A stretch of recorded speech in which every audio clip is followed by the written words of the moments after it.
Alors, Monsieur Hamzat Boukari Yabara, bonjour. Bonjour. Mais alors, ce qui va nous intéresser aujourd'hui, nous allons tenter, en tout cas, de mieux connaître l'homme à travers son parcours jusqu'à devenir celui que vous êtes aujourd'hui. Qui est Monsieur Hamzat Boukari Yabara, enfant, qui, durant cette période, des faits qui laissaient entrevoir ce que vous êtes finalement devenu aujourd'hui. Oui, forcément. Je pense on ne devient pas ce qu'on est par hasard.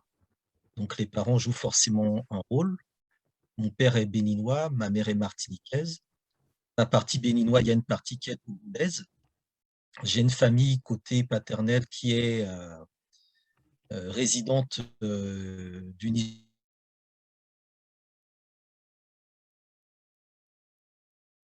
un pays qui a connu également un régime marxiste-léniniste. C'est un pays qui n'est pas fondamentalement un pays phare de ce qu'on appelle la France-Afrique. Un pays un peu particulier, c'est un pays qui a été lié beaucoup à Cuba, aux pays de l'Est, dans lequel j'ai grandi, avec des camarades qui venaient de Madagascar, parce que Madagascar avait aussi un régime socialiste, avec des camarades qui étaient moitié béninois, moitié russes, moitié béninois, moitié ukrainiens.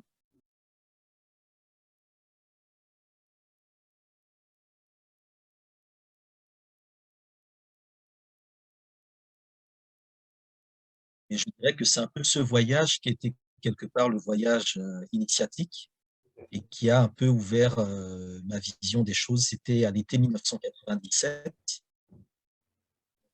Je venais d'avoir 16 ans. L'année d'après, j'ai pu rencontrer, non, 2 ans plus tard, j'ai pu rencontrer Monsieur Hubert Maga, qui avait été le premier président d'indépendance du Dahomey, qui m'a aussi donné quelques conseils pour réussir dans la vie.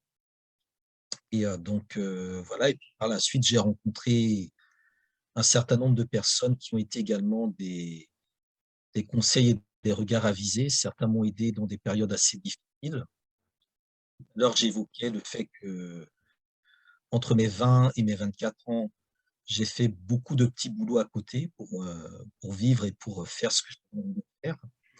Et c'est dans ce contexte-là, notamment, que j'avais été conseillé par un diplomate béninois qui m'avait expliqué à l'époque que parfois, il faut accepter de ne pas emprunter la voie la plus facile, la voie la plus dorée, mais prendre du recul et de faire certains sacrifices, sachant que plus tard, on se rattrapera. Je ne suis pas quelqu'un de très pressé, je ne suis pas quelqu'un qui vit dans l'urgence ou dans la précipitation. Je ne suis pas quelqu'un qui se donne des objectifs forcément chiffrés en fonction de l'âge. Et ça, c'est lié, je pense, à l'éducation que j'ai reçue. Donc, mon père est béninois, ma mère est martiniquaise. Donc, la Martinique, je l'ai connue relativement tardivement. Et depuis 10 ans, je retourne régulièrement en Martinique. On peut dire que dans mon enfance, dans ma famille, il y avait quand même des éléments qui ont facilité la philosophie que j'ai aujourd'hui.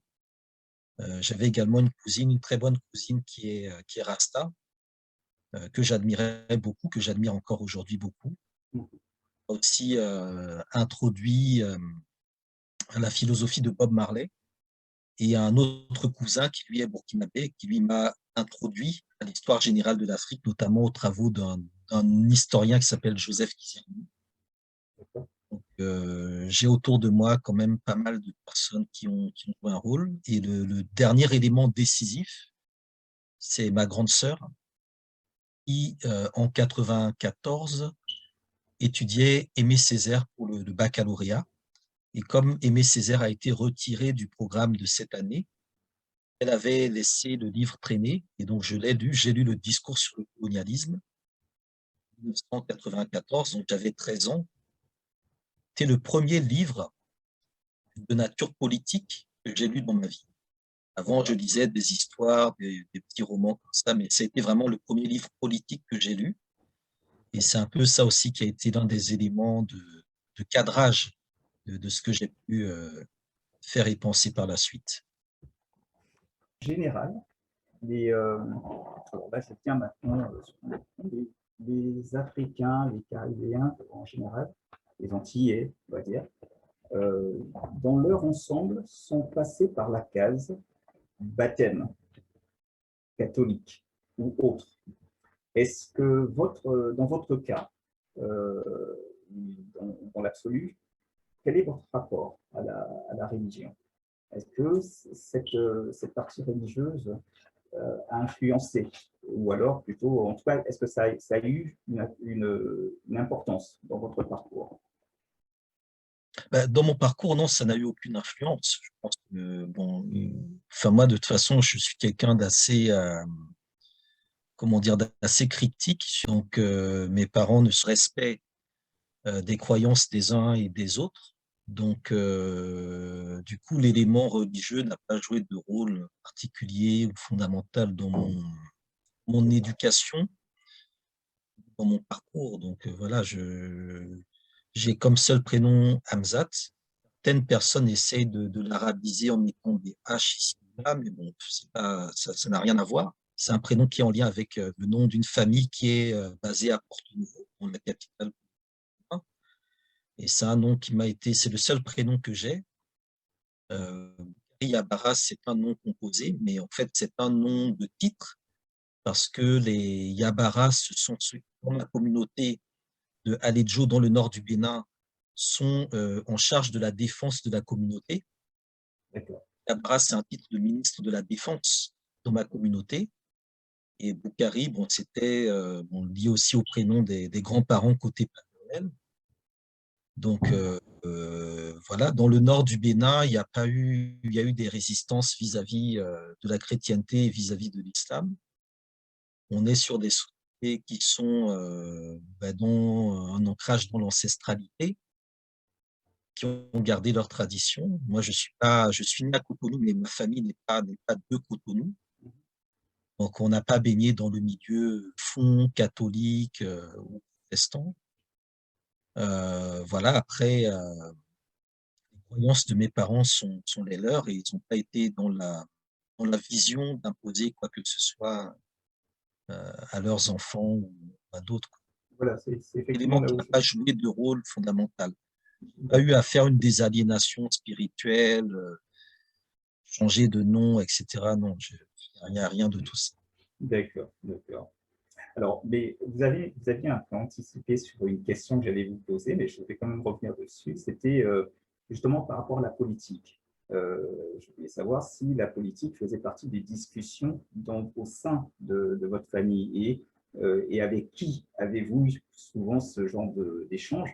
Mais a priori, je vais m'engager un peu comme ça, si j'ai bien compris. Je pense que c'est plutôt avec votre papa, a priori. Oui, oui, en fait, mon papa a été pendant plus de 10 ans, il a été chef d'entreprise. Il a dirigé la Société nationale d'assurance et de réassurance au Bénin. Et ensuite, il a dirigé la Société nationale de promotion de l'agriculture, la SONAPRA. La SONAPRA, c'est la première entreprise du Bénin, c'est la plus grosse entreprise du Bénin, c'est le premier contributeur au budget de l'État béninois. Quand mon père devait se déplacer, c'était décidé en Conseil des ministres. C'était la première ressource de devises du pays, c'est le coton. Et l'actuel président de la République du Bénin, Patrice Talon, a fait fortune dans le coton. Donc, mon père connaît très bien ces mécanismes-là. Donc, ça, c'était dans les années 90, début 2000. Et dans le cadre de ces activités, j'ai eu l'occasion, adolescent, de l'accompagner notamment à des négociations en Europe, notamment aux Pays-Bas avec les banquiers, où ils devaient négocier la vente de la récolte de coton annuelle du Bénin, qui est le plus intéressant pour les producteurs de coton. J'ai pu voir la difficulté, quand on est un grand patron africain, d'aller négocier avec des banquiers occidentaux qui sont sans pitié et qui ne comprennent pas que mon père avait sur ses épaules les conditions de vie de centaines de milliers d'agriculteurs et d'intermédiaires liés au coton.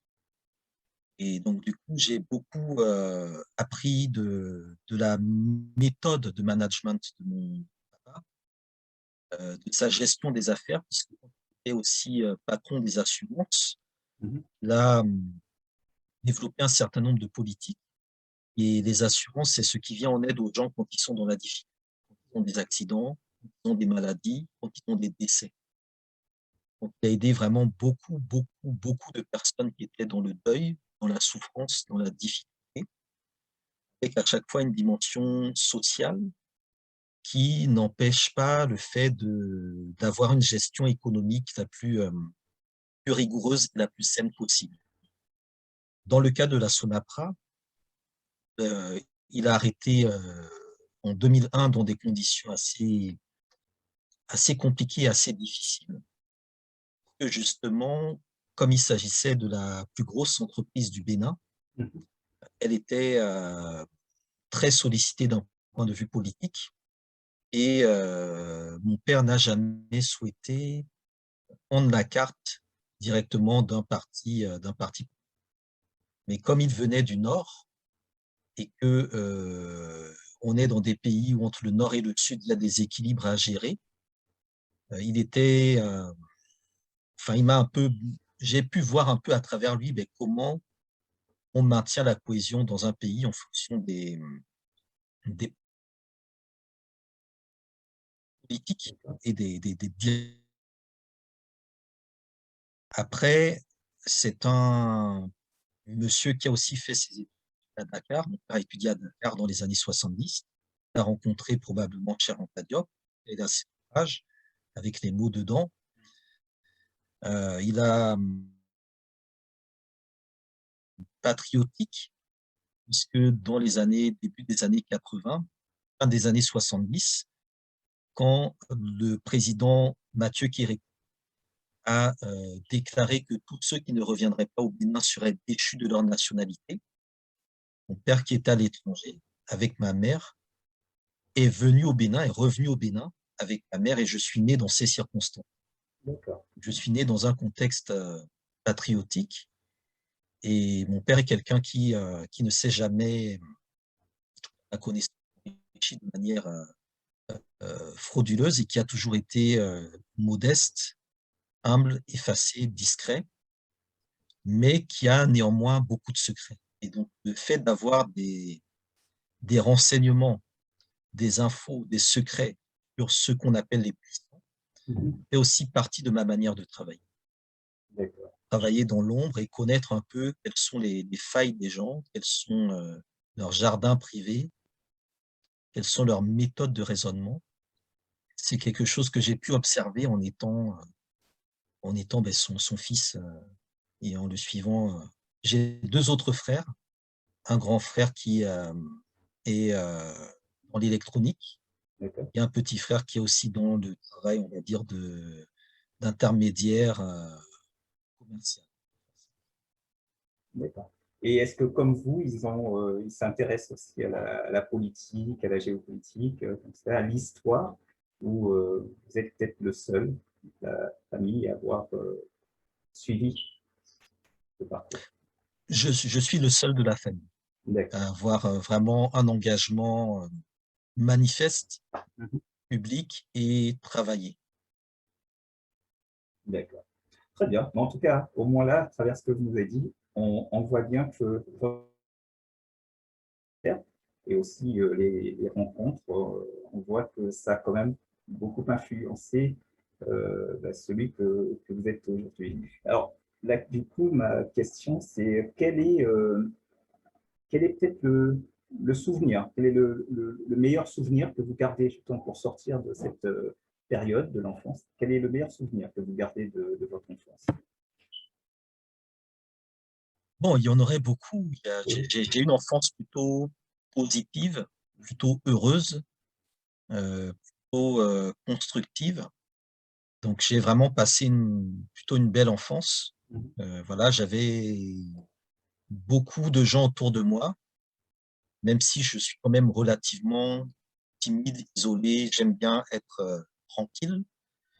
Mais Bon, récemment, bon, j'ai eu 40 ans il y a quelques jours, le 16 juillet. J'avais posté la photo de l'anniversaire de mes 10 ans, Mhm. qui était un très bon souvenir parce que j'étais avec deux amis, Bintou et Camille, qui sont deux personnes qui, dans mon enfance, ont été assez importantes parmi d'autres. Voilà, donc j'ai pas vraiment de souvenirs ou de moments particuliers, mais j'en ai au moins une bonne quinzaine, vingtaine comme ça, auxquels je pense qu'ils sont tous liés à des amis différents, moments différents. En termes d'émotion, il y a le jour où j'ai rencontré l'homme par lequel j'ai été nommé Hamzat, donc, qui est un ancien professeur de dessin aujourd'hui décédé, qui est quelqu'un de très, très inspirant. C'était un moment un peu particulier parce que c'est toujours impressionnant de rencontrer la personne qui fait que vous avez le nom que vous portez. Bien sûr. Donc, mais sinon, j'aurais beaucoup de petits souvenirs à évoquer. Très bien. Alors, qu'est-ce qui vous a donné envie d'écrire des livres? Alors, j'ai commencé à écrire des livres à écrire quand j'avais 13-14 ans, Mhm. parce que j'aimais bien les histoires, parce que je lisais beaucoup. Ce qui donne envie d'écrire, c'est lire. Je pense que si on ne lit pas, on n'a pas envie d'écrire. Et on a envie d'écrire ce qu'on a envie de lire soi-même. Premier élément, je pense que c'est vraiment la lecture. Et que j'ai grandi dans un milieu où les livres étaient présents, où ma mère lisait les livres de Maryse Condé, mon père avait les livres de Cher Anta Diop et de beaucoup d'autres auteurs de l'époque. Et par la suite, quand j'ai quand j'étais durant mes études, bon, j'ai fait des études littéraires, un bac littéraire, un bac qui est tourné donc vers l'écriture, vers les lettres, vers les sciences humaines. Il faut rédiger des dissertations, des commentaires de textes, des analyses, etc. Après, j'ai fait une classe prépa quand je suis arrivé en France. La classe prépa, c'est ce qui prépare aux grandes écoles, donc c'était pour préparer l'école normale supérieure en option histoire-géographie. Et durant ces 2 années de formation, j'ai aussi beaucoup lu, regardé un peu les méthodes d'écriture. Et après la prépa, j'ai arrêté mes études pendant 3-4 ans, tout en étant quand même inscrit. Et quand j'ai repris en 2005, au moment où j'ai eu la maîtrise en histoire du Brésil, donc là, j'avais, je pense, trouvé ma voie du point de vue de la volonté d'écrire. D'accord. J'ai commencé à rédiger des mémoires, et puis ensuite des livres, des manuscrits, etc. Donc, pour moi, l'écriture est vraiment quelque chose qui est essentiel et qui est aussi lié à l'inspiration. Ça aussi, c'est un élément assez particulier. On est tiraillé entre ce qu'on doit écrire par devoir, Mhm. qu'on a envie d'écrire par inspiration. D'accord.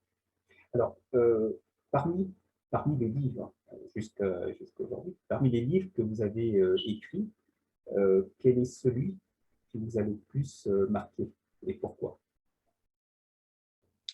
Alors, je dirais que c'est quand même le livre sur Walter Rodney, que c'est un livre qui est le résultat de ma thèse de doctorat. Mhm. Et la thèse de doctorat faisait 707 pages.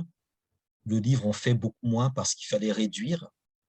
Mais c'est une écriture, c'est plusieurs travaux d'écriture. C'est-à-dire que écrire une thèse, déjà un exercice assez particulier, et transformer une thèse en livre, c'est encore un autre travail d'écriture. Mhm. Que c'est pas les mêmes exigences, c'est pas les mêmes formats, et c'est pas non plus, comment dire, les mêmes objectifs. Un autre élément, c'est que ce livre-là était déjà prêt depuis 2012, mais il n'a été publié qu'en 2018. Il y a eu quelques difficultés au niveau du travail d'édition et je tenais vraiment à ce qu'il soit publié chez la maison d'édition Présence Afrique. Donc, ce qui fait pour moi que ce livre est le plus important parce qu'il est publié par la maison d'édition Présence africaine, qui a été créée à la fin des années 40, après la Seconde Guerre mondiale, à Paris, par Alioune et Christine Yandé Diop, et qui est la maison dans laquelle on trouve Cher Aimé Césaire et quelques-uns de nos illustres figures du panafricanisme. Donc, c'est ce qui fait pour moi que ce livre-là, il a quand même aussi une saveur particulière, au-delà de tout le processus de collecte d'informations et de rencontres que ce livre m'a permis de faire partout. D'accord. Alors, en dehors de vos livres, hein, est-ce que vous avez un auteur ou un livre qui vous a marqué et voire peut-être aussi inspiré? Oui, il y a des auteurs qui m'ont effectivement inspiré. Alors, il y a une écrivaine afro-américaine qui s'appelle Zora Neale Hurston, m'a beaucoup inspiré.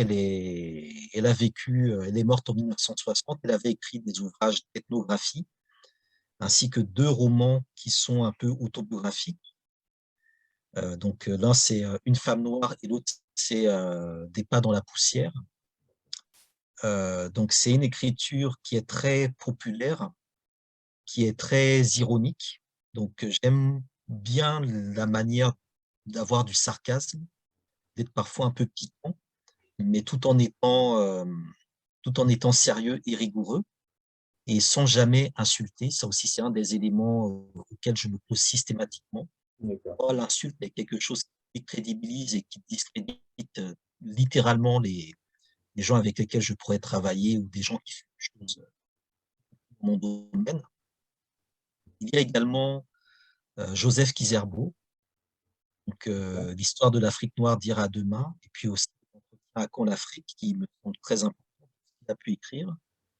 Évidemment, Walter Rodney, donc l'historien sur lequel j'ai travaillé, qui a écrit les Groundings with My Brothers et la Bible du mouvement Rastafari, et Aimé Césaire. Aimé Césaire, je suis beaucoup plus proche, on va dire, de l'écriture d'Aimé Césaire que de celle de Franz. Je trouve que Césaire a été quelque part plus radical dans son écriture que Fanon quelque part. Et en même temps, la littérature, enfin les écrits de Césaire sont beaucoup plus, comment dire, sophistiqués quelque part que ceux de Fanon. Et donc, ce qui m'intéresse, c'est aussi, je dirais, comment dire, la qualité de l'écriture et la manière dont le message ne se dilue pas dans la qualité de l'écriture. Et même si, bon, évidemment, fait partie aussi de mes référents. Donc, c'est un peu ces auteurs, ces figures qui ont été au cœur de ma formation, de ma réflexion. Sur Cher Anta Diop, c'est les fondements économiques et culturels d'un État fédéral d'Afrique noire, qui pour moi est vraiment le livre le plus important de Anta Diop. Ça, c'est dit à mon niveau parce que pour moi, ça n'a pas été une révélation de savoir que l'Égypte était nègre, etc. Ça n'a pas été une révélation. Donc, pour beaucoup qui découvrent ces questions, ça soit une révélation. Mais dans mon cas, c'était pas, enfin, je le savais. Déjà, c'est pas quelque chose qu'on m'a caché. J'ai pas grandi dans un milieu où on cachait l'histoire. Et croire aux enfants que c'était nos ancêtres, des choses comme ça. Je suis arrivé à l'adolescence, bon, c'est pas des choses qui m'ont spécialement percuté. Pour moi, c'était des évidences. Le monde économique et culturel d'un État fédéral d'Afrique noire, on est vraiment dans une prospective et dans une actualité que je trouve très intéressante. Très intéressante. Après, je lis beaucoup de poésie. Je lis aussi beaucoup de romans, de théâtre à une époque. Et puis, j'écoute aussi beaucoup du hip-hop. Ça fait un peu partie on va dire, de mon background culturel, divers et variés. D'accord. Alors, je vais revenir sur quelque chose que vous avez dit tout à l'heure, qui peut paraître surprenant, disons, pour ceux qui maîtrisent, je dis bien, qui ne maîtrisent pas la pensée de ces auteurs-là, euh, qui est mon cas, quelque part. Et vous avez dit que Césaire, plus alors radical, je ne sais plus le mot que vous aviez employé, que Fanon, c'est radical. Radical, oui. Voilà, plus radical que Fanon. Ça peut paraître surprenant, parce qu'on aurait, et je pense que si vous l'avez souligné, c'est parce qu'il pourrait y avoir cette erreur, beaucoup pourraient commettre cette erreur-là. Et qu'est-ce qui fait que vous soulignez cela? Parce que je dis bien, a priori, on pourrait croire que Fanon était plus radical peut-être que Césaire. Alors, je parle de l'écriture. Après, du point de vue Oui, de l'engagement militant, Fanon a d'accord, été plus radical, hein. Ça, il n'y a pas de d'accord. doute. Il s'est engagé dans la guerre pour libérer l'Afrique, l'Algérie, etc. Du point de vue de l'écriture, Mhm, du point de vue des écrits, parce qu'il faut bien comprendre une chose, ce qui reste de nos vies, c'est ce que nous écrivons, c'est ce que nous laissons. Après, on peut faire tous les actes possibles, les voyages possibles, toutes les vidéos possibles. Ce que l'on retient, c'est ce qu'on a écrit. absolument. Et du point de vue de l'écriture, je trouve que l'écriture de Césaire est beaucoup plus radicale parce qu'elle intègre une dimension qui n'est pas présente chez Fanon, qui est la dimension écologique et environnementale. D'accord. C'est-à-dire que Césaire, à travers sa poésie, il pense vraiment une humanité, une nature, une civilisation euh, que je trouve beaucoup plus féconde que le positionnement de Fanon, qui est quand même lié aussi à sa formation de psychiatre et qui est parfois assez, comment dire, assez difficile pas à transmettre, mais enfin, assez difficile à saisir du point de vue de l'empathie, Mhm, l'empathie générale. C'est un peu ces éléments-là qui font que, pour moi, Césaire est quelque part plus radical, c'est-à-dire qu'il va davantage chercher les choses, la racine de la racine, que Fanon, qui est, on va dire, dans la lignée et en même temps dans la rupture avec Césaire. d'accord. Alors, dans l'ensemble, quels sont vos rapports avec les autres auteurs s'inscrivant dans votre mouvance? Et écoutez, on n'a pas beaucoup de rapports Mhm, parce que chacun, je pense, est dans ses priorités. Déjà, on n'est pas très nombreux à ma connaissance et on n'est pas dans des. Il manque aujourd'hui des vrais réseaux qui feraient réellement collaborer des auteurs noirs, d'accord. auteurs panafricanistes. Il en existe, il y a de plus en plus de clubs de lecture, il y a de plus en plus de choses qui sont faites autour du livre, autour des gens qui écrivent, des salons, etc. Mais en termes de collaboration, je dirais que tout est encore à faire, que tout se fera dans la mesure du possible. On a encore du temps devant nous. Donc, il y aura sans doute prochainement des collaborations, des rencontres plus précises avec d'autres camarades qui sont sur des domaines similaires, en sachant qu'il n'y en a pas non plus énormément. Mhm, Il y a beaucoup de gens dans le milieu militant panafricain qui font des vidéos, qui font des lives, qui vont sur les plateaux télé, etc., mhm. mais qui écrivent, et Voilà, surtout qui écrivent vraiment de manière non auto-centrée. Il y en a pas beaucoup. Il y en a pas beaucoup. d'accord. Il y en a pas beaucoup. Après, il y a l'autre volet, qui est le volet des universitaires, parce que moi, je ne suis pas universitaire, je ne me définis pas. Où là, vous avez des enseignants, des docteurs, des chercheurs africains qui sont un peu dans l'entre-soi et avec lesquels je peux parfois travailler avec la casquette de docteur en histoire, Mhm, mais qui en même temps savent que je suis aussi militant. Et donc, du coup, les positionnements ne sont pas tout à fait les mêmes et les affinités sont parfois un peu plus distantes. Il y a vraiment, moi, je suis vraiment au croisement de ces deux univers, l'univers vraiment universitaire mhm. et l'univers militant. Et donc, du point de vue des militants, je peux donner l'impression parfois d'être dominant parce que je suis un docteur en histoire, même une certaine réputation scientifique. Et du côté des universitaires, je peux paraître inintéressant parce que je suis plutôt militant et je ne suis pas grand professeur dans une grande université. Donc, c'est vraiment deux univers bon, qui ont leurs intérêts, qui ont leurs côtés positifs et négatifs, mais que j'observe un peu de loin parfois. Et après, il y a un troisième univers qui est celui des vrais écrivains, des écrivains, des gens comme, je sais pas, Mohamed Bougarsar, qui écrit aussi à France africaine, Mhm. avec lesquels on a parfois des discussions justement sur l'engagement qu'on devrait avoir en tant qu'auteur, en tant que jeune écrivain. Et ça nous permet de temps en temps, quand on se rencontre, de caler certaines choses. Mais ce qu'il faut dire aussi ici, c'est que, enfin moi j'en connais, j'en rencontre un certain nombre, mais on ne le médiatise pas forcément.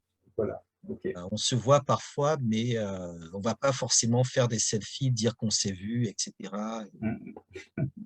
Alors, c'est vrai que tout à l'heure, je vous posais la question parce que c'est vrai que quand on regarde, des fois, on a des images. Vous parliez de selfie, on a des images à l'époque des Senghor, Césaire, toutes ces personnes-là, on a des images. Des fois, on les voit. Il y avait des colloques, des rencontres où ils avaient l'occasion de se retrouver. Et on a l'impression qu'aujourd'hui, les écrivains, les politiciens ne se rencontrent pas forcément. Mais c'est peut-être, à juste titre, ce que vous avez dit, c'est peut-être simplement que c'est moins médiatisé. Oui, alors à l'époque, je pense que il y avait une autre gestion de l'événement. Les rencontres entre Césaire, Damas ou d'autres étaient, comment dire, étaient des vrais événements, alors qu'aujourd'hui, on a l'impression que il y a une telle profusion de choses que les événements qui pourraient être historiques, bon, sont finalement un peu des anecdotes. On a un peu banalisé nos excellences, on a un peu banalisé nos moments historiques, fait précisément je dirais des formes de compétition, du fait aussi des égos évidemment, Bien entendu. du fait, comment dire, des candidatons, des m'as-tu vu, etc. Et aussi du fait que peut-être qu'on a moins d'intermédiaires qu'à l'époque. Mhm. Il faut savoir qu'à l'époque, un des éléments centraux, c'était notamment le réseau de présence africaine, Absolument. Société africaine de culture, qui était un peu un vaste annuaire. C'est-à-dire que quand on cherchait à contacter quelqu'un, on appelait Alioune ou Christiane Diop, on demandait le contact de la personne et puis voilà, c'était réglé. Aujourd'hui, bon, il n'y a plus cette même centralisation, ce qui fait que chacun peut partir dans son coin, faire ce qu'il veut, disparaître et apparaître, etc. Et il y a moins, je dirais, il y a moins de cohésion dans tout ça. Mais ça, c'est pas faute d'avoir essayé. Plusieurs fois, j'ai demandé à ce qu'on relance une initiative des écrivains noirs. Mhm. On se syndique et qu'on crée vraiment une structure qui puisse vraiment défendre nos intérêts à tous. Pourquoi pas même notre propre maison d'édition. Mais force est de constater que quand on va voir les aînés, ceux des générations d'avant, ils ont un peu de mal à sortir de leur zone de confort. Mhm. De la zone de confort, c'est aussi puisqu'on est aussi dans un espace, notamment dans le monde occidental, qui parfois fabrique des rivalités entre nous, ou parfois estime que quand on a un auteur africain, il ne faut pas qu'on en ait deux, que quand il y a un noir, il ne faut pas qu'il y en ait deux, etc., etc. Donc c'est à nous-mêmes, je dirais, de créer notre propre plateforme, de créer nos propres prix littéraires, nos propres prix comment dire, de livres d'histoire.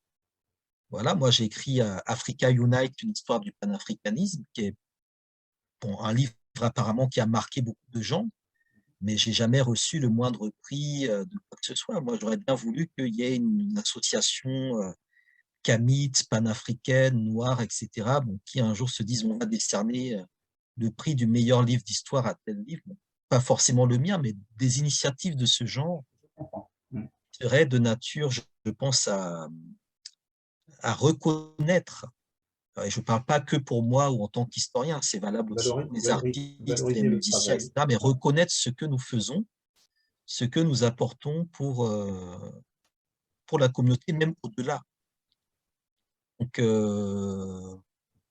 cette gestion de l'événement, cette gestion de la reconnaissance, cette gestion du moment historique n'est plus du tout la même aujourd'hui du fait donc, de toutes ces questions d'ego, de facilité, où n'importe qui peut prendre la parole, s'autoproclamer ceci ou cela, etc. Donc, voilà, c'est un peu ça, je pense, qui explique en partie cette évolution entre effectivement une époque où on voyait les sommités se retrouver et aujourd'hui où on a l'impression que les choses sont plus anecdotiques. D'accord. Alors, pour militer, pour, pour militer, pour penser l'Afrique, est-ce qu'il est, selon vous, nécessaire forcément de vivre en Afrique, ou même en étant hors de l'Afrique, on peut très bien militer, penser euh, l'avenir de l'Afrique. Je pense qu'il faut aller en Afrique. Ceux qui n'ont pas été manquent quelque chose quand ils en parlent depuis l'extérieur sans jamais y avoir été.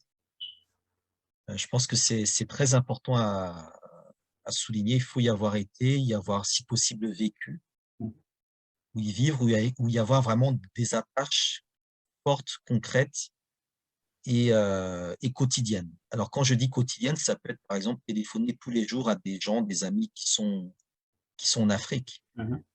On peut être à l'extérieur et avoir ce lien qui permet, voilà, moi, il y a certaines informations que j'ai ici, avant même qu'ils ne les aient dans tel ou tel pays d'Afrique, parce que aussi, on a une triangulation de l'information, et qu'on apprend parfois les choses plus vite en Occident sur ce qui se passe en Afrique que ceux qui sont même sur le terrain. Donc, du coup, il y a cette discordance entre le fait que les conditions, on ne peut en parler que quand on les a vraiment vues, si possible vécues. En même temps, l'information, elle est parfois, du fait des réseaux d'aujourd'hui, elle est parfois disponible plus vite à l'extérieur de l'Afrique qu'en Afrique même. Troisième élément, une grande partie des politiques africaines sont décidées depuis l'extérieur de l'Afrique. Mhm. Et donc, il y a tout à fait une raison, du coup, à se mobiliser, même quand on n'est pas en Afrique, pour peser sur ces décisions et faire en sorte que, lorsqu'il y a des décisions négatives, elles soient retardées le plus possible. Je prends un exemple très simple. Quand François Hollande a lancé l'opération Serval, Mhm.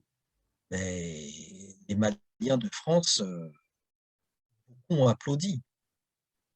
Ont applaudi parce qu'ils ont été saisis par l'urgence de la chose, alors qu'au contraire, il fallait plutôt, je dirais, faire pression pour que les choses ne se passent pas de cette manière-là. Et donc, il y a une nécessité pour les diasporas, pour les Africains où qu'ils soient, formés à la politique qui est menée par leur pays de résidence vis-à-vis notamment du continent africain. C'est vraiment quelque chose de très important. Évidemment, de continuer à suivre l'actualité en Afrique. Maintenant, pour moi, il est évident que pour bien comprendre les enjeux, il faut aller sur place. D'accord. Il faut aller sur place. On ne peut pas se contenter, même si aujourd'hui, avec les vidéos, tout ça, on peut être comme si on était sur place, mais il faut vraiment aller sur place pour saisir, je dirais, certaines réalités qui sont pas forcément visibles et certaines formes d'aliénation dont on avait d'ailleurs parlé au début de l'entretien, on ne voit Mhm. pas forcément quand on est à distance. Très bien, très bien. Alors, comment définissez-vous le panafricanisme? Je vous pose la question à vous parce que je pense que vous êtes panafricaniste, je pense. Mais voilà, comment définissez-vous le panafricanisme? Parce Le que beaucoup de panafricanisme, gens en parlent, hein, beaucoup de gens en parlent, mais quelle en est vraiment la définition? Comment pourrait-on définir le panafricanisme? le panafricanisme, j'utilise souvent la métaphore de l'arbre. Mhm. C'est-à-dire qu'un arbre, il a un tronc unique et il a des racines qui sont multiples et il a des branches qui sont également multiples. Donc, l'africanisme, c'est l'arbre qui relie le continent africain à sa diaspora. C'est-à-dire que les racines sont plantées dans le continent africain. Elles peuvent venir du Sénégal, elles peuvent venir du Bénin, elles peuvent venir d'Angola, elles peuvent venir du Mozambique, elles peuvent venir de Madagascar, de Comores, etc.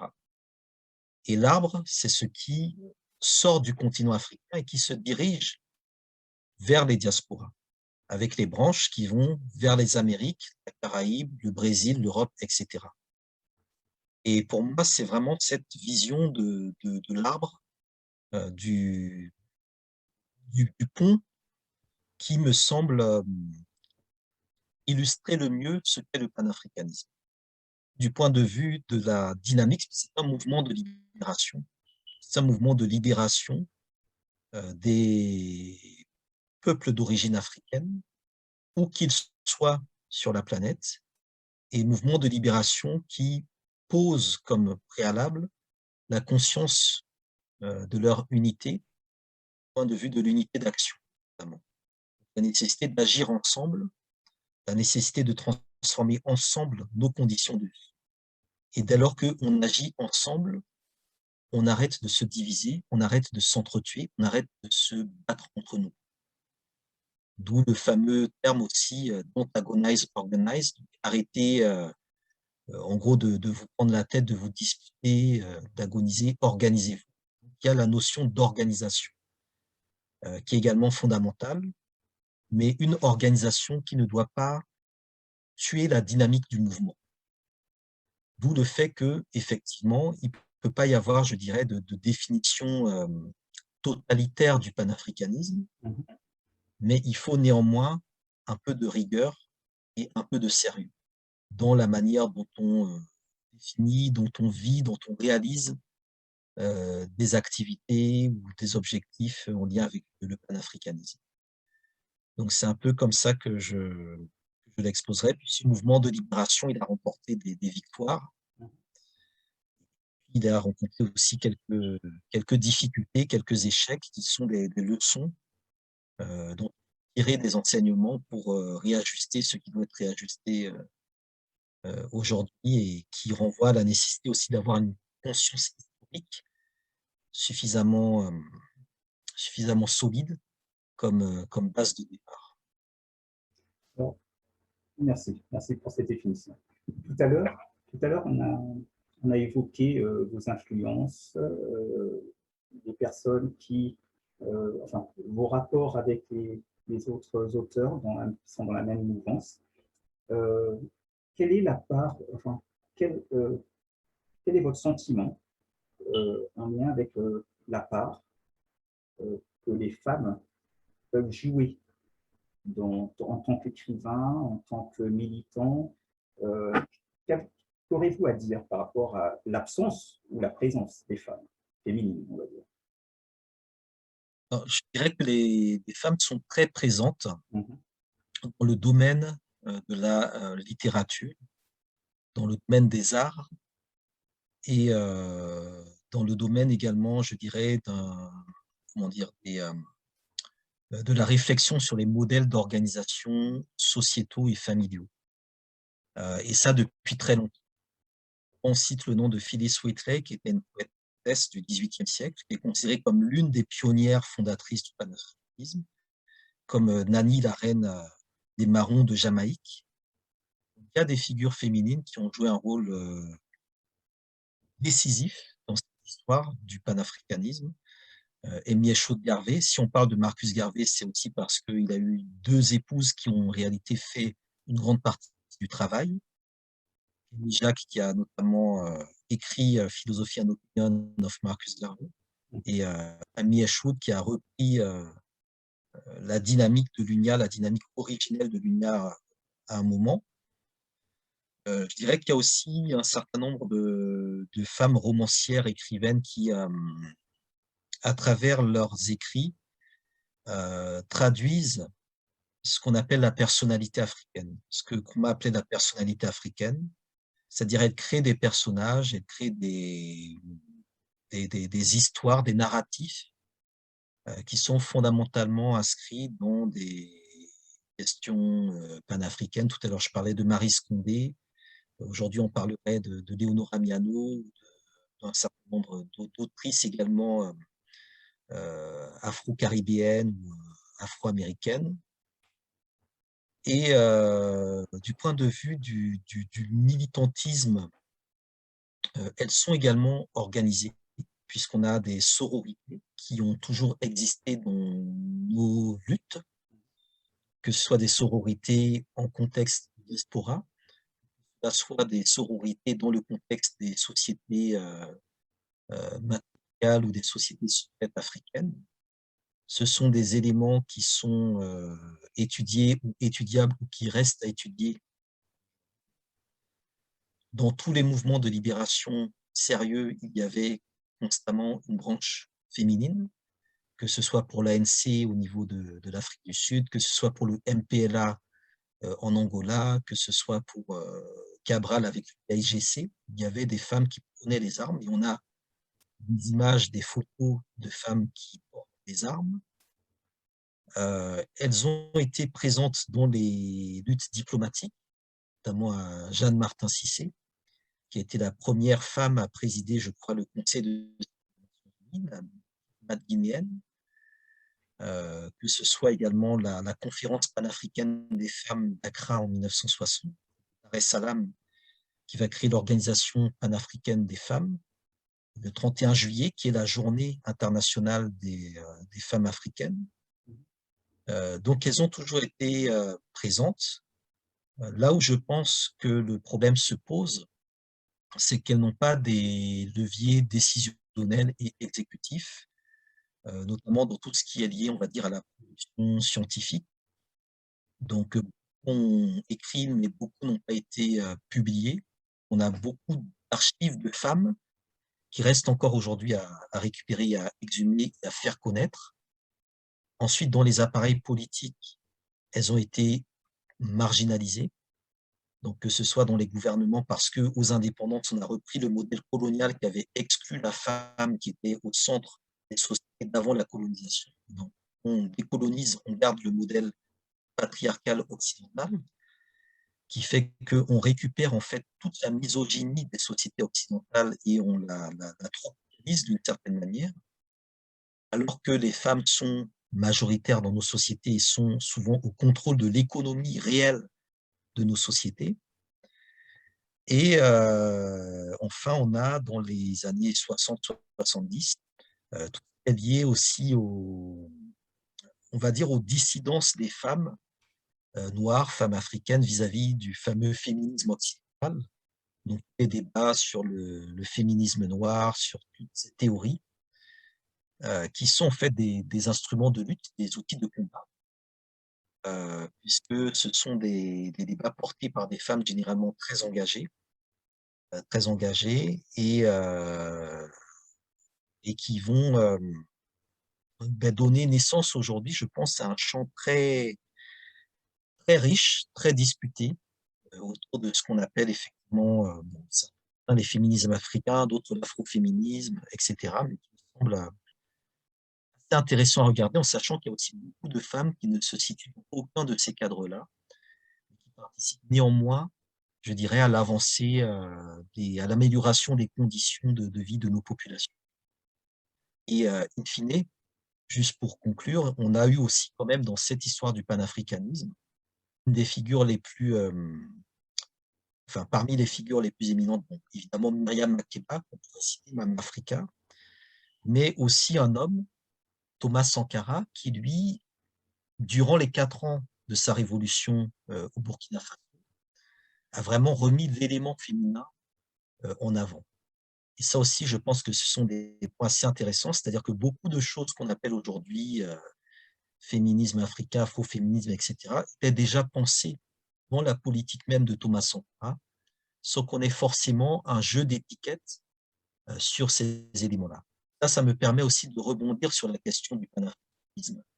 Il y a des personnes qui ne revendiquent pas l'étiquette panafricaniste, qui sont beaucoup plus panafricanistes que des personnes qui, jour et nuit, disent qu'elles sont panafricanistes.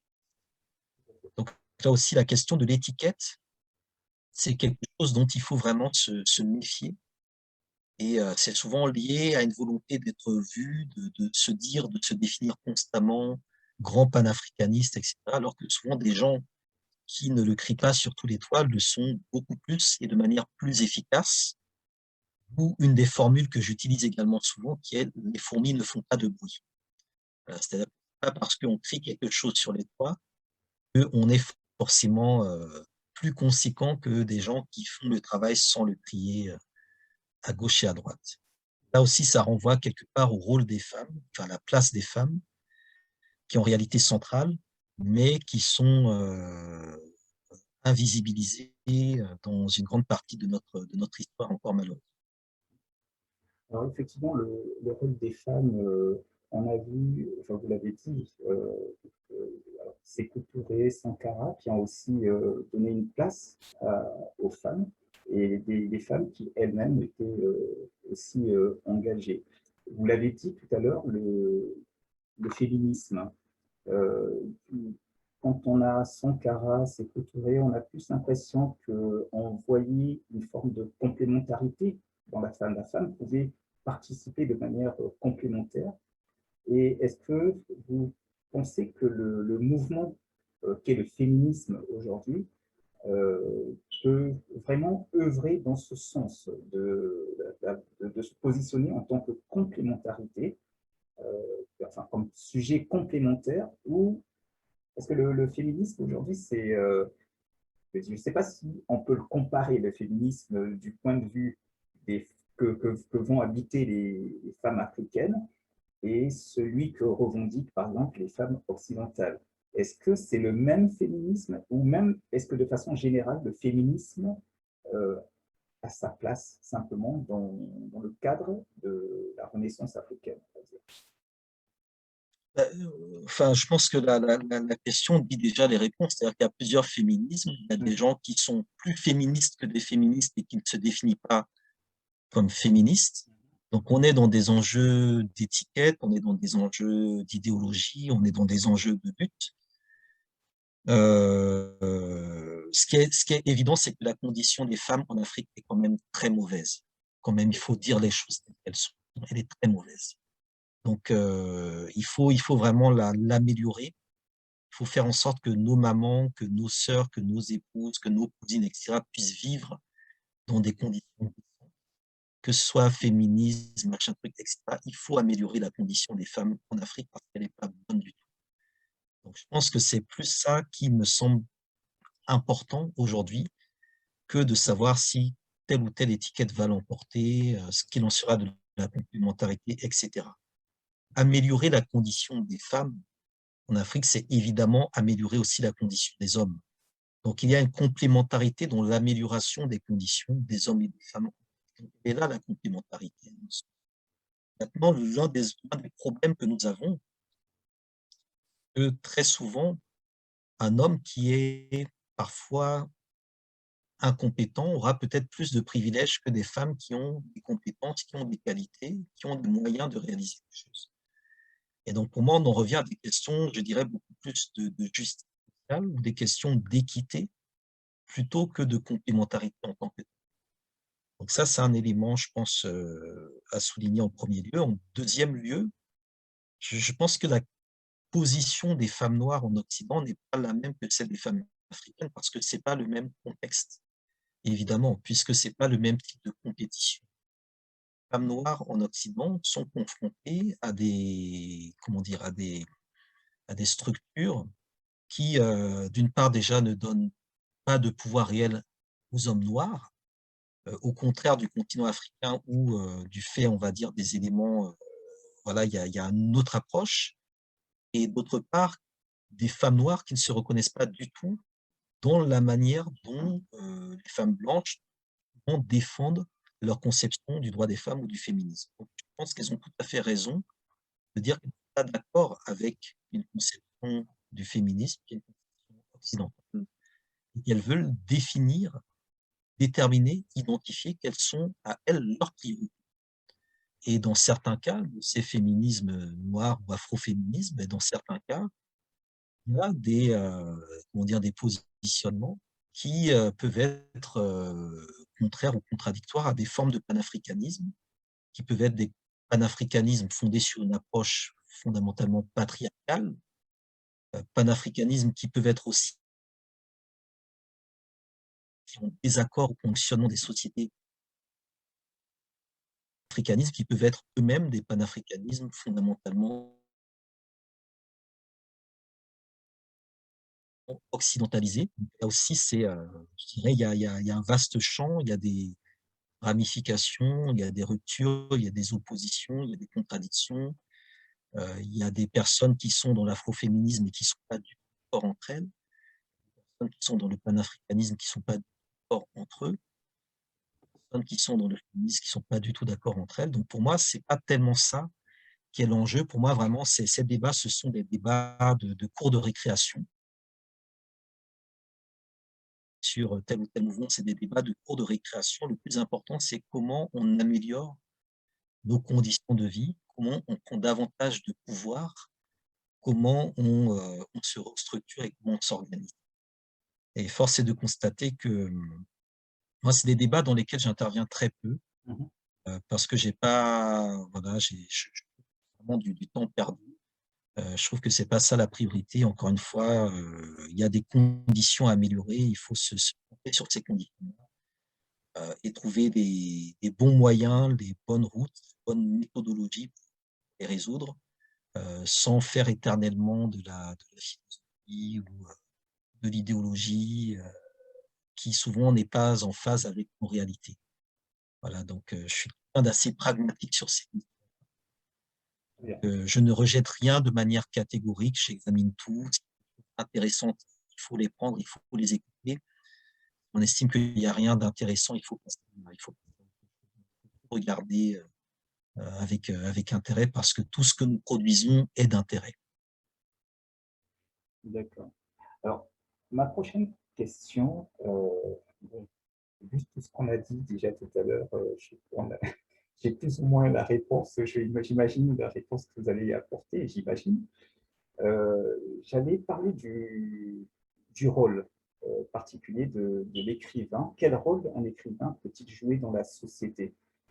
C'est vrai qu'une fois qu'on a parlé de Fanon, Césaire et autres, c'est pour ça que je disais que bon, on peut avoir une idée du rôle qu'un écrivain peut jouer, mais je vous pose tout de même la question.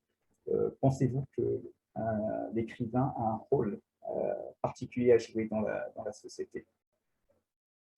L'écrivain a un rôle essentiel à jouer dans la société.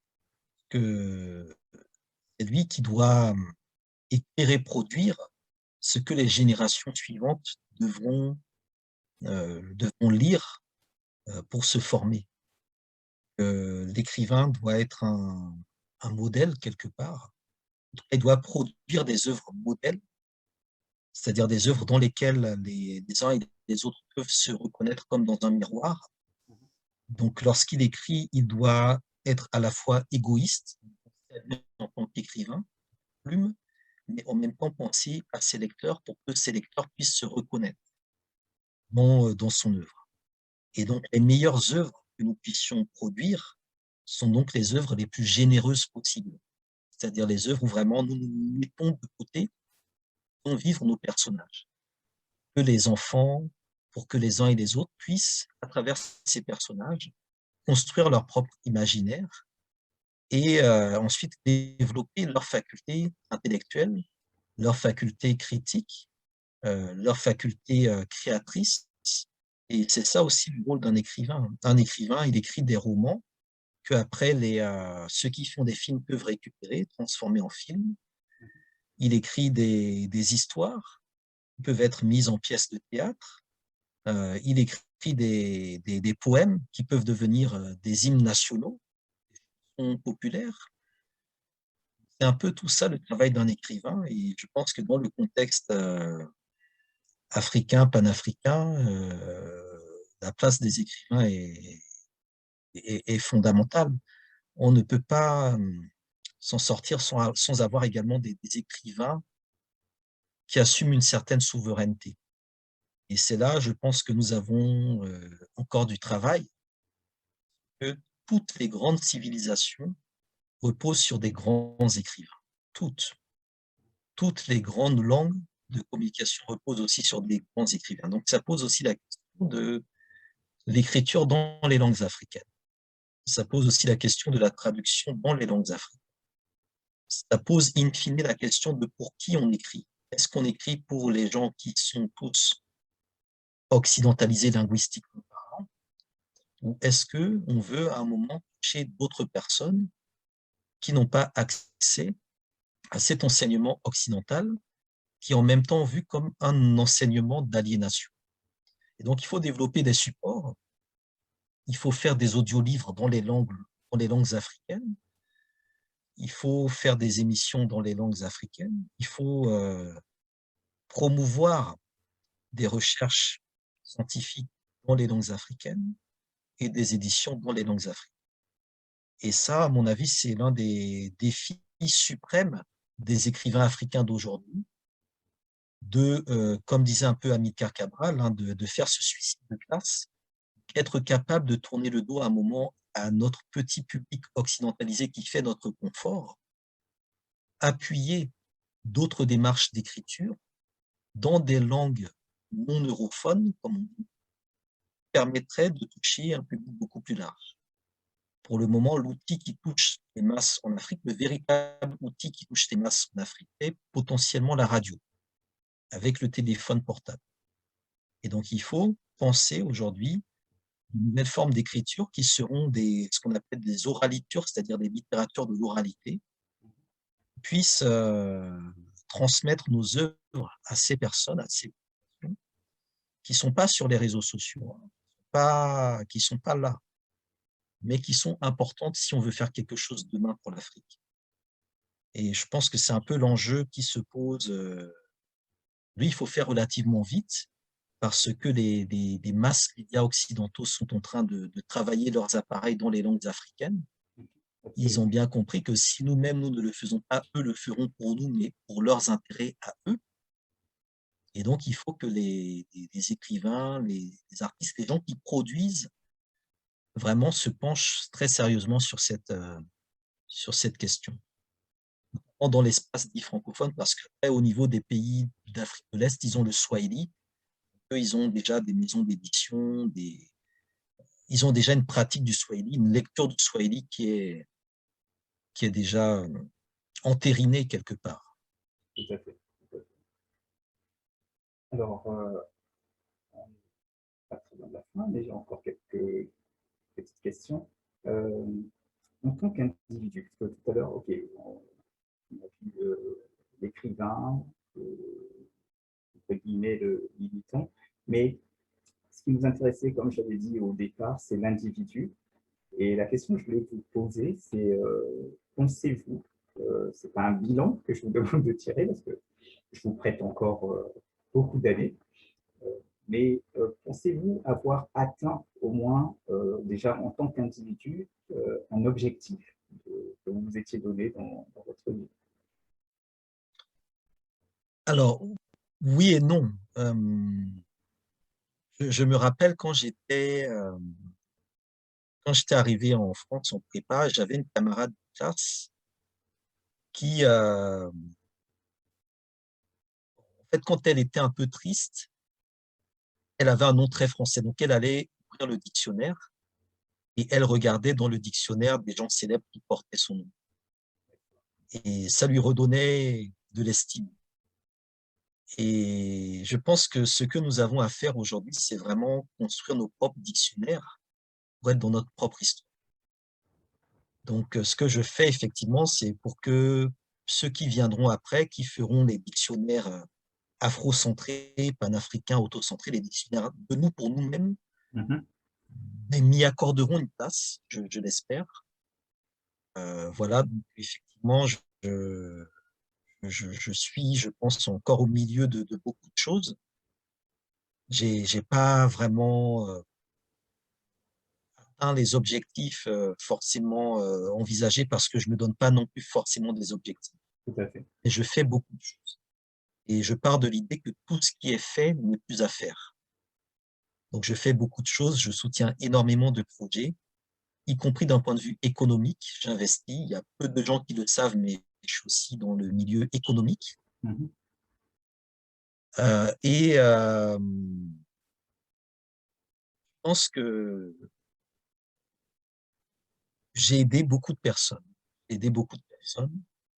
Je pense que j'ai aidé autant de personnes que des personnes ont pu m'aider. Et je pense que c'est peut-être ma principale satisfaction aujourd'hui. Vraiment, c'est aider les uns les autres, faire en sorte que les conditions s'améliorent, faire en sorte qu'on sorte des sables mouvants dans lesquels nous sommes aujourd'hui. Ça prend beaucoup de temps,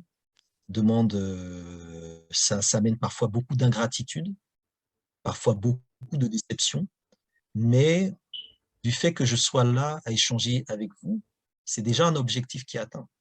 C'est-à-dire que je suis encore sur le terrain, que je suis encore motivé, que j'ai encore envie de transmettre des choses aux personnes qui vont écouter cet entretien et que j'y crois fondamentalement, même si concrètement, c'est parfois beaucoup plus difficile qu'on ne le croit ou qu'on ne le montre.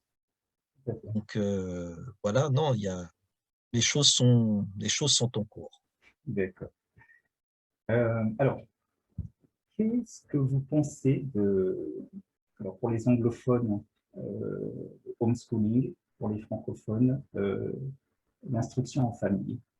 Quel est votre avis par rapport à ces choix? La famille, c'est la première cellule dans laquelle l'enfant se socialise. Donc c'est de là qu'il tire son nom, c'est de là qu'il tire son histoire, c'est de là qu'il tire ses premiers modèles, ses premières références, le grand frère, la grande sœur, le papa, la maman, le cousin, le tonton, etc. Mhm. Donc je dirais que la première des choses, c'est qu'il faut des familles. Aucune famille n'est parfaite, aucune famille n'est exceptionnelle ni extraordinaire, mais il faut que les familles soient conscientes. Euh, la conscience familiale, donc l'histoire de la famille, est une chose prioritaire, primordiale et importante. Deuxièmement, les enfants sont ensuite pris par le système étatique qui les socialise de manière obligatoire au moins de 6 à 16 ans, d'après les textes par rapport auxquels on peut effectivement jongler. Il existe des écoles privées dans certains milieux, parfois notamment confessionnels. Il existe des établissements, des méthodes alternatives d'enseignement. Certaines se déroulent effectivement au domicile familial ou parental, ou en tout cas dans un domicile privé. Mhm. Cela nécessite quand même que ceux qui professent cet enseignement soient suffisamment formés et rigoureux. Cela nécessite que le cadre dans lequel cet enseignement est fait soit un cadre, y compris du point de vue sanitaire, en sachant que bien souvent, les écoles où nous envoyons nos enfants ou des enfants, etc., sont parfois aussi sales, voilà, selon les lieux, les quartiers. Et, et ça nécessite aussi de repenser différemment l'idée de la communauté, puisqu'il ne s'agit pas que l'enfant soit seul, mais qu'il soit socialisé. Donc, il faut qu'il y ait plusieurs familles qui mutualisent pour leurs enfants ce type d'enseignement à domicile. Ou alors qu'on utilise aussi des outils technologiques pour relier plusieurs noyaux à un logiciel pédagogique, un logiciel d'enseignement. À mon sens, c'est quelque chose qu'il faut encourager de manière alternative, parce que l'enseignement qui est prodigué est encore raciste, colonialiste, stéréotypé, misogyne ou misogynoir, et ils n'apportent pas suffisamment de modèles aux jeunes, aux nouvelles générations, pour qu'elles puissent se réaliser pleinement. Donc, les parents ont un rôle à jouer. Les parents doivent accompagner leurs enfants. En tout cas, il faut qu'il y ait des adultes. Si ce n'est pas les parents, ça peut être des accompagnants, des accompagnateurs, des associations. Moi, je suis militant à la Ligue panafricaine Umoja. Il y a 2 ans, on avait organisé ce qu'on avait appelé les États généraux de l'éducation de l'enfant,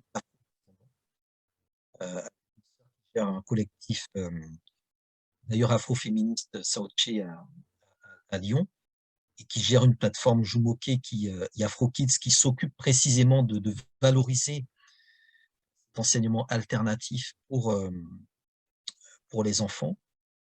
Donc, moi, ce sont des projets qui me parlent, qui me semblent importants à travailler, que ce soit le homeschooling sur la période classique, que ce soit des stages pendant les vacances pour préparer les enfants ou les remettre au niveau vis-à-vis de l'enseignement et des connaissances afrocentrées qui leur permettent d'être plus solides dans l'environnement dans lequel ils peuvent être amenés à évoluer par la suite. Après, le modèle idéal serait évidemment des colonies de vacances en Afrique dans des cadres structurés, organisés, où là, ils seraient vraiment in situ, sur place, où ils pourraient lier, par exemple, le matin, un enseignement théorique avec l'après-midi, des activités pratiques, etc. Et ça se ferait aussi dans des cadres qui seraient moins soumis, on va dire, à la suspicion de la part de l'État colonialiste français qui ne veut pas évidemment que ce genre de choses se développe en dehors de son contrôle. D'accord, très bien, très bien. Alors, en guise de conclusion, quel message lancerez-vous à la jeunesse africaine? Et quand je dis africaine, j'entends, donc j'inclus la jeunesse aux Antilles, aux Caraïbes, etc. Quel message lancerez-vous? Je pense que le message que je donnerais, c'est de se construire leur propre, comment dire, leur propre identité, de ne laisser jamais personne, aucun autre système, personne d'autre penser à leur place, d'être fiers d'eux-mêmes, d'avoir aussi de l'autocritique et de la remise en question. Je pense que ce sont des éléments qui permettent de grandir. Effectivement, le bilan permet de cibler les erreurs et d'identifier les points qui doivent être corrigés. Je les encourage également à produire, donc à écrire, à créer, à chanter. Souvent, on est un peu caricaturé en disant que les Noirs ne savent que chanter, danser, écrire, etc. Mais je pense que ce sont également des armes qui permettent aussi de construire des résistances. Je suis quelqu'un qui croit beaucoup en les puissances créatives. Et je suis quelqu'un qui croit beaucoup en la nécessité d'extérioriser les choses que nous avons en nous-mêmes. De ce point de vue-là, je suis nounien, c'est-à-dire que je suis dans l'idée que nous avons besoin de psychiatres, vraiment nous remettre d'aplomb par rapport au monde dans lequel nous évoluons, que ce soit sur le continent ou dans la diaspora. Ensuite, je dirais vraiment que c'est important pour eux de confronter les images à la réalité, notamment sur l'image qui est donnée de l'Afrique, qui ne correspond pas toujours à la réalité. Donc, pour ceux qui sont à l'extérieur, de programmer le plus tôt possible, de demander à leurs parents ou à leurs aînés de les emmener le plus tôt possible en Afrique, pas nécessairement dans le pays d'origine des parents, mais en Afrique.